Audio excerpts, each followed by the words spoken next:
మీరు ఇద్దరే కాదండి, ఇంకా ఇద్దరు గెస్టులు మాట్లాడాలి. హేమ్ కుమార్ గారు దయచేసి నేను మళ్ళీ మీ దగ్గరకు వస్తాను. ఒకసారి టీడీపీ గెస్ట్ దగ్గరికి వెళ్దాం. శ్రీనివాసరావు గారు ఒక పాయింట్, ఇక్కడ క్రమశిక్షణ గల పార్టీ మా పార్టీ టీడీపీ అని చెప్పుకుంటుంటారు. అందులో ఈరోజు కూటమి ప్రభుత్వంలో మనం చూసాం, దాదాపు 1 కాదు 2 కాదు, దాదాపు 4 నుంచి 5 మంది ఎమ్మెల్యేల పైన ఇలాంటి ఆరోపణలు వస్తున్నాయి.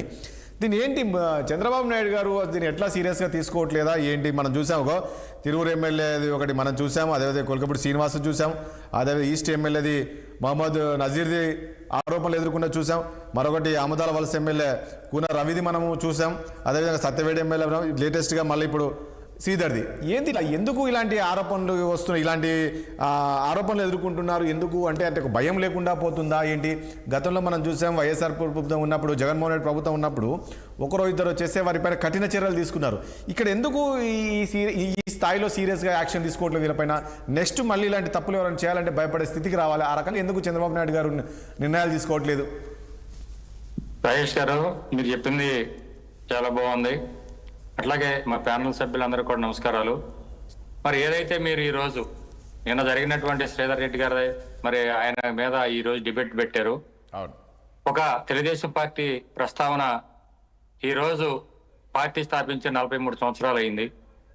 43 సంవత్సరాల నుంచి ఆంధ్రప్రదేశ్లో ఉన్నటువంటి ఉమ్మడి ఆంధ్రప్రదేశ్లో కానివ్వండి, ఈరోజు నవ్య ఆంధ్రప్రదేశ్ విడిపోయినాక ఈ రాష్ట్రంలో 2014 నుంచి 2019 వరకు కానివ్వండి, ఏదైతే ఈరోజు కూటమి ప్రభుత్వం అధికారంలోకి వచ్చి 1.5 సంవత్సరాల కాలంలో కానివ్వండి, ఒక క్రమశిక్షణ కళ పార్టీ ఏదన్నా ఉందంటే తెలుగుదేశం పార్టీ. ఒక మహిళలకి గౌరవించే పార్టీ ఏదన్నా ఈ భారతదేశంలో ఉందంటే తెలుగుదేశం పార్టీ. ఈ రోజు మనం ప్రూవ్ చేయటం కాదు, ప్రజలు ప్రూవ్ చేశారు దీనికి. ఎవరైతే ఈ రాష్ట్రంలో ఏ పార్టీ అధికారంలో ఉంటే ఈ మహిళలందరికీ రక్షణ జరుగుద్దో, మరి వాళ్ళందరికీ ఎవరికైతే న్యాయం జరుగుద్దో అని ప్రజలు ఒక తీర్పు ఇచ్చారు. ఇందాక శ్రీనివాసరెడ్డి గారు చెప్పిన విధంగా ఏదైతే ఈ రోజు ఆ రోజు వైసీపీ ప్రభుత్వంలో గోరంట్ల మాధవ గారి మీద కానివ్వండి, లేకపోతే మరి ఆ రోజు అంబటి రాంబాబు గారి మీద కానివ్వండి, ఇంకొక ఎమ్మెల్సీ మీద కానివ్వండి, ఇంకో వేరే ఎమ్మెల్సీల మీద కూడా ఎందుకు కంప్లైంట్లు ఆడవాళ్ళు అన్యాయం జరిగిందని కంప్లైంట్ ఇవ్వాలంటే ఈ రోజు కంప్లైంట్ ఇచ్చినటువంటి మహిళల పరిస్థితి రాష్ట్రంలో ఏ విధంగా ఉందో గత 5 సంవత్సరాలు మనం చూసాం. అట్లాగే అవునండి, అందుకని మీకు అధికారం ఇచ్చారు కదా, మీరు 5 సంవత్సరాలు చూశారు కాబట్టి మీరు మహిళలకు రక్షణ లేదని చెప్పేసి మీ కూటమికి మీకు అధికారం ఇచ్చారు. కానీ ఇక్కడ కూడా అదే పరిస్థితి కదా, ఇక్కడ కూడా మహిళలకు రక్షణ లేకుండా పోతుంది కదా. కాదు సార్, మహిళల మీద అంత ప్రేమ పుట్టుకొస్తే తన చెల్లికి ఏం చేశాడు సార్, తన తల్లికి ఏం చేశాడు సార్, తన బాబాయికి ఏం చేశాడు సార్, తన చెల్లికి ఏం చేశాడు సార్? ఎందుకంటే ఈ రోజు ప్రజలు గమనిస్తా ఉన్నారు, ప్రజలు గమనిస్తూ తీర్పిచ్చారు. ఇంకా ఈ రోజు ఈ వైఎస్ఆర్ పార్టీ గురించి ఇలాంటి గురించి డిబేట్ లో తీసుకురావడం కూడా చాలా కరెక్ట్ కాదు.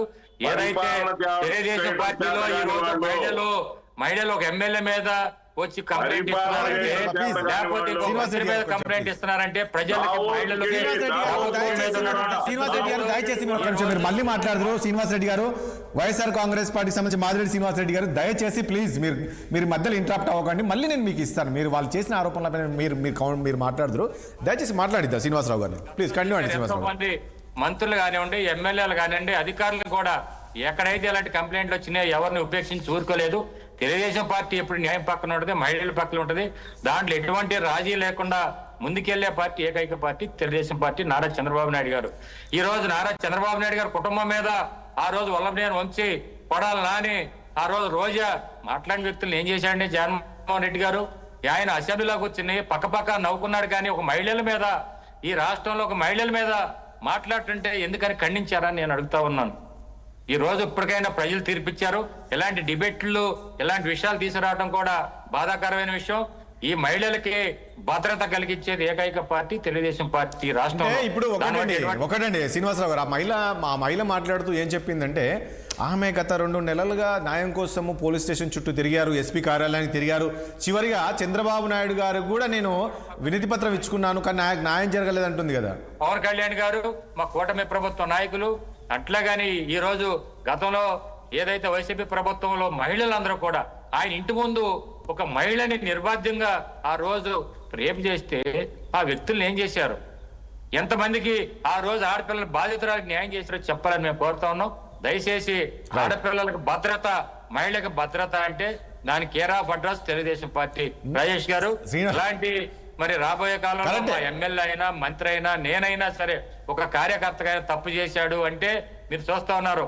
ఈ జగన్మోహన్ రెడ్డి గారి భార్య మీద ఆ రోజు ఫేస్బుక్ లో పోస్ట్ పెడితే మా పార్టీ వ్యక్తిని చూడలా, తీసుకెళ్లి జైల్లో పెట్టించిన ఘనత తెలుగుదేశం పార్టీది. ఇది తెలుగుదేశం పార్టీలో ఉన్న Right. క్రమశిక్షణ. దయచేసి ఎటువంటి పార్టీ ఎమ్మెల్యే అయినా మంత్రి అయినా నేనైనా తెలుగుదేశం పార్టీ ఎక్కడ మహిళలకు అన్యాయం Correct. చేస్తే కానీ ఒక point ఆ ఇక్కడ. లోకేష్ గారు అంతకంటే ఎక్కువ ఆయన ఎక్కడ అన్యాయం జరిగితే అక్కడ ముందు స్పందించే వ్యక్తి లోకేష్ గారు. కరెక్టే. కానీ శ్రీనివాసరావు గారు నిన్నటి ఇష్యూకి ఎట్లా ఏం చెప్తారు? ఎందుకంటే ఇప్పుడు ఎవరో చేసిన తప్పుకు ఈ రోజు మీ పైన కూడా వస్తుంది కదా. ఈ శ్రీధర్ది ఇష్యూ గురించి ఏం మాట్లాడతారు మీరు? సార్ నేను అదే పెడుతున్నా. శ్రీధర్ గారి అన్యాయం చేస్తే మహిళా సంవత్సరం నుంచి ఈ వేధింపులకి ఎక్కడికి వెళ్ళారని మేము అడుగుతా ఉన్నాం సార్. శ్రీధర్ గారు నిజంగా అన్యాయం చేస్తే దాని మీద మా పార్టీ అధినాయకత్వం ఈ రోజు కమిటీ అయిపోతా ఉంది. అది శ్రీధర్ గారు తప్పైతే శ్రీధర్ గారి మీద యాక్షన్ తీసుకుంటాం. ఏదైతే తప్పుడు రిపోర్ట్లు ఈ రోజు ఈ రాష్ట్రంలో ఏం జరుగుతా ఉంది, ఈ రోజు తప్పుడు ఈ రోజు మార్పింగులతో ఈ రోజు రకరకాల మరి ఈ జగన్మోహన్ రెడ్డి గారు 5 ఏళ్ళు ఈ రాష్ట్రానికి నేర్పిందంటే ఫేక్ రాజకీయాలు, ఫేక్ అటువంటి కాదండి, అక్కడ కూటమి ఎమ్మెల్యే అక్కడ కనబడుతున్నాడు, అన్ని చేస్తున్నాడు, మళ్ళీ మీరు జగన్మోహన్ రెడ్డి అంటారు. ప్లీజ్ ప్రజలు చాలా క్లియర్ గా ఉన్నారు దీని మీద. Okay. ఎటువంటి అనుమానం వద్దు. మా శ్రీధర్ గారు తప్పు చేసినా గానీ పార్టీ దాని మీద ఎటువంటి క్రమశిక్షణ తీసుకుంటారు అనేది కూడా మేము తెలియజేస్తా ఉన్నాం. ప్రసాద్ గారు ఏం చెప్తారు ఈ వ్యవహారానికి సంబంధించి? ఇందులో వీళ్ళు ఒక అనుమానం వ్యక్తం చేస్తున్నారు ప్రసాద్ గారు. ఇప్పుడు